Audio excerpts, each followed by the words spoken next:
Perform کریں گے۔ ملک میں انتخابی عملے کی تربیت کا آغاز، بلوچستان میں ریٹرننگ افسران کے تربیتی سیشن، کوئٹہ، لورالائی، سبی، خزدار میں بھی تربیت شروع۔ الیکشن کمشنر بلوچستان اعجاز چوہان کا تربیتی سیشن کا دورہ، کہا تمام امیدواروں سے یکساں سلوک ہوگا۔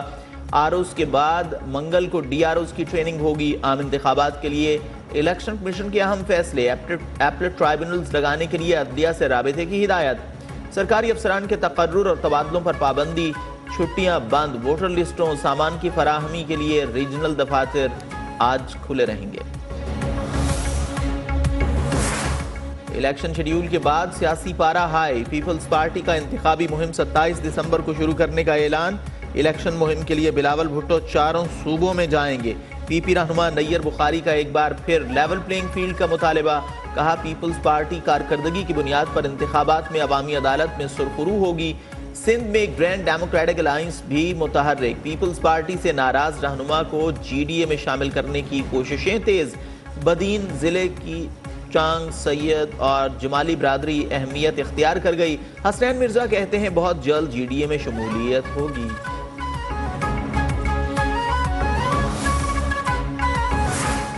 سابق صدر آصف زرداری نے پارٹی رہنماؤں کو تحریک انصاف سے انتخابات میں اتحاد نہ کرنے کی ہدایت کر دی۔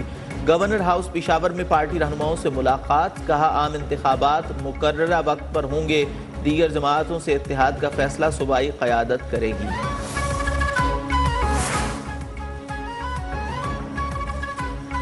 دو لائٹس اور 2 پنکھے چلانے کا بل 20,000 روپے آ جاتا ہے۔ اگر عوام نے منتخب کیا تو 300 یونٹ بجلی مفت دیں گے۔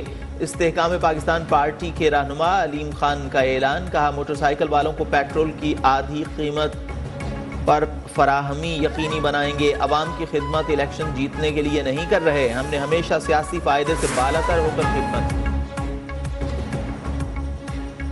سردار لطیف کھوسا کا تحریک انصاف میں شمولیت کا اعلان، کہا وکالت اور سیاست عبادت سمجھ کر کی، آج پھر عدالتوں کی طرف دیکھ رہے ہیں، سب ادارے ہمارے ہیں، یہ فوج ہماری فوج ہے۔ دانیال عزیز کے پارٹی قیادت سے معاملات طے پا گئے، نواز شریف سے ملاقات میں معذرت، نون لیگی قائد کی تنازع پارٹی سطح پر حل کرنے کی ہدایت، کہا میڈیا پر دانیال عزیز کا رویہ دیکھ کر افسوس ہوا، احسن اقبال کی پارٹی اور پاکستان کے لیے بہت خدمات ہیں۔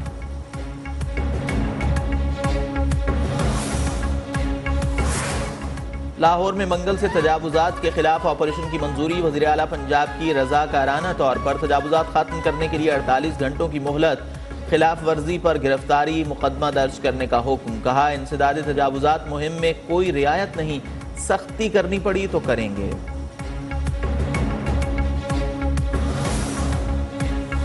نیوز ون کی خبر پر ایکشن، وزیر اعلیٰ پنجاب محسن نقوی کا نوٹس، انتظامیہ کو انٹرسٹی کرایوں میں کمی کا ٹاسک، آج رات تک کرائے کم نہ کرنے والے ٹرانسپورٹرز کے خلاف کارروائی کا حکم۔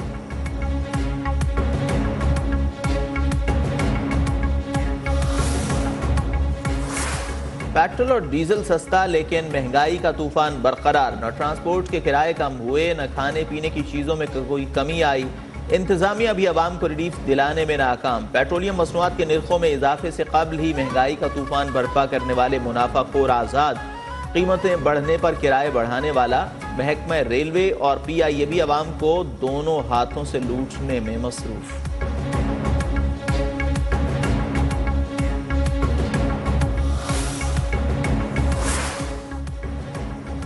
سبسڈی کا نام مہنگے دام، اسلام آباد کے یوٹیلیٹی سٹورز میں کھانے پینے کی اشیاء عام مارکیٹ کی نسبت مہنگی فروخت ہونے کا انکشاف، عوام کا پارہ ہائے۔ جنوبی پنجاب میں یوریا کھاد کا بحران تھم نہ سکا، سرکاری نرخوں پر کھاد ملنا دشوار، کاشتکار مہنگے داموں یوریا کھاد خریدنے پر مجبور، حکومت سے بلیک مارکیٹنگ میں ملوث ڈیلرز کے خلاف کریک ڈاؤن کا مطالبہ۔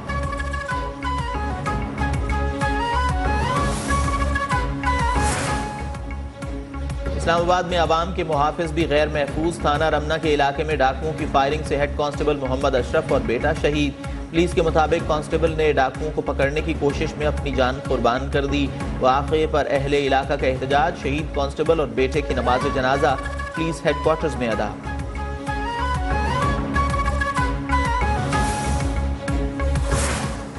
شیخوپورہ میں 2 نامعلوم افراد کی تشدد زدہ لاشیں برآمد، بھکی پولیس اور فورنزک کی ٹیمیں پہنچ گئیں، پولیس نے لاشوں کو ہسپتال منتقل کر دیا۔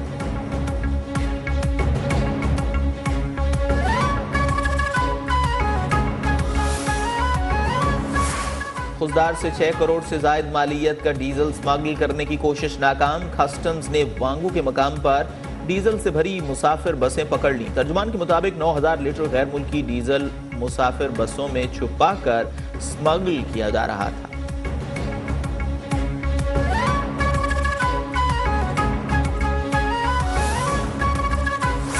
پاکستان میں دہشت گردی، غیر ملکی اسلحے کے استعمال کے ثبوت مل گئے۔ کالعدم ٹی ٹی پی کے پاس افغانستان میں محفوظ پناہ گاہیں اور امریکہ کا چھوڑا اسلحہ بھی دستیاب۔ غیر ملکی ہتھیاروں کی فراہمی سے خطے کی سلامتی کو شدید خطرات۔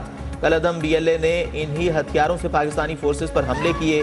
میاں والی ایئر بیس حملے میں بھی دہشت گردوں سے برآمد اسلحہ غیر ملکی ساخت کا تھا۔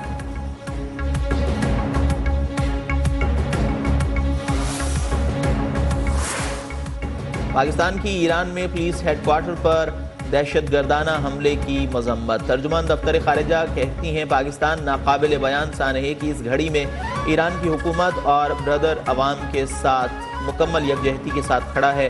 دہشت گردی کا ہر صورت میں مقابلہ کرنا ہوگا۔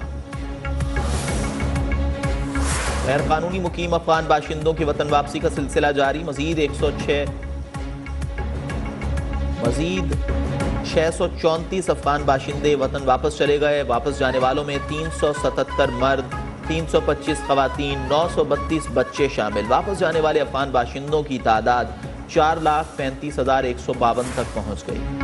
Chief of the naval staff open shooting championship 2023 کی افتتاحی تقریب۔ چیمپئن شپ کے دوران 3 کیٹیگریز میں 20 مقابلے ہوں گے، 400 شوٹرز حصہ لیں گے۔ تقریب میں سول اور ملٹری افسران، شوٹنگ کے کھلاڑیوں کی بڑی تعداد میں شرکت۔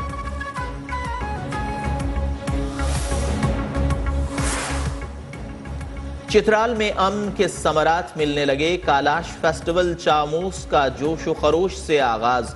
رنگا رنگ میلہ دیکھنے کے لیے سیاحوں کا بھی سیلاب امڑ آیا۔ وادی کیلاش غیر ملکی سیاحوں کی توجہ کا مرکز۔ بھارتی آئین کو کشمیر کے عوام نے نہ پہلے کبھی تسلیم کیا نہ آئندہ کریں گے۔ لوک سبھا میں متعارف کروائے گئے بل پر کشمیر اور گلگت بلتستان کے عوام کا شدید رد عمل۔ کہا بل کا مقصد مقبوضہ کشمیر میں تسلط مضبوط کرنا ہے، آزاد کشمیر میں مداخلت کی راہ ہموار کرنا ہے۔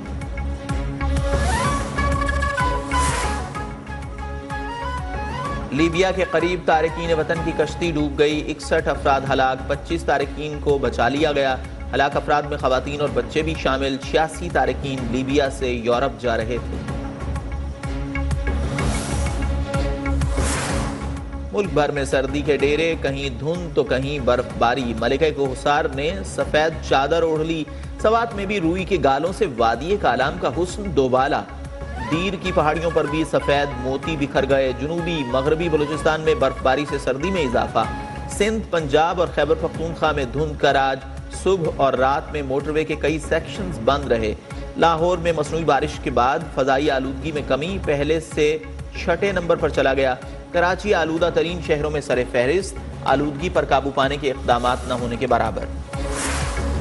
اور وادی سوات میں سردی کی آمد کے ساتھ سیاحت میں بھی اضافہ۔ پاک فوج کے تعاون سے مالم جبہ میں لہو گرمانے کے انتظامات۔ جیپ اینڈ بائک ریلی کے دوسرے ایڈیشن کا آغاز کر دیا گیا۔